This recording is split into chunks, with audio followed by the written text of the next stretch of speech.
আজকে আপনাদের সাথে আমার একটা পার্সোনাল কথা শেয়ার করি। আসলে আপনাদের অনেকেই উপকারে আসতে পারে। অনেকে শুটকি খেতে পছন্দ করেন, আসলে হাসব্যান্ডের কারণে খেতে পারেন না। তো আমার মতো যদি এভাবে করেন না, অবশ্যই হাসব্যান্ডকেও খাওয়াতে পারবেন, আপনিও খেতে পারবেন। হ্যালো ব্রিয়ান, আসসালামু আলাইকুম। আপনারা সবাই কেমন আছেন? আশা করি অনেক ভালো আছেন। আলহামদুলিল্লাহ, আমি আমার পরিবার পরিজনকে নিয়ে অনেক ভালো আছি। তাই ১ম এ পেঁয়াজ আর রসুনগুলো ভেজে নিয়েছি তেলের ভিতরে, তারপর কাঁচামরিচ ভেজে নিয়েছি, তারপর শুটকিগুলো তেলে ভেজে নিলাম। আর ধনেপাতাটা আমি ২৫ থেকে ৩০ সেকেন্ডের মতো ভেজে নিব। কারণ ধনেপাতাটা বেশি ভাজলে না ফ্লেভারটা নষ্ট হয়ে যায়, কালারটাও চেঞ্জ হয়ে যায়। তারপরে কিন্তু ভেজে নেওয়ার পরে এই যে পাটায় পিষে নিচ্ছি, ভর্তাটা কিন্তু পাটায় পিষে মজা লাগে।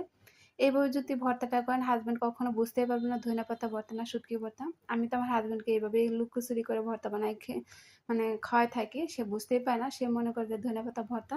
শুটকি যে এখানে দিয়েছি সে বুঝতেই পারে না।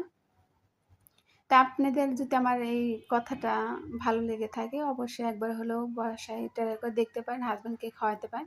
তো ভিডিওটা কেমন লাগলো অবশ্যই কমেন্ট বক্সে কমেন্ট করে জানাতে পারেন।